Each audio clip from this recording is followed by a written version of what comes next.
السلام علیکم ناظرین، آج کی لفظوں کی جنگ میں بات ہوگی علم اور فہم پر۔ تو علم کتابوں سے حاصل ہوتا ہے، یہ معلومات کا خزانہ ہے، حقائق کا مجموعہ، یادداشتوں میں محفوظ ایک دنیا۔ فہم علم کا گہرا ترجمہ ہے، یہ وہ روشنی ہے جو علم کو سمجھ میں بدلتی ہے، جو الفاظ کے پیچھے مفہوم تلاش کرتی ہے۔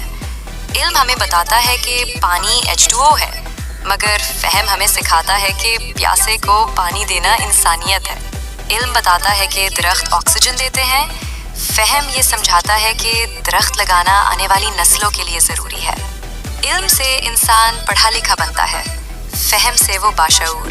یاد رکھیں، علم حاصل کرنا آسان ہے، لیکن فہم حاصل کرنا قدرے مشکل اور بصیرت کا کام ہے۔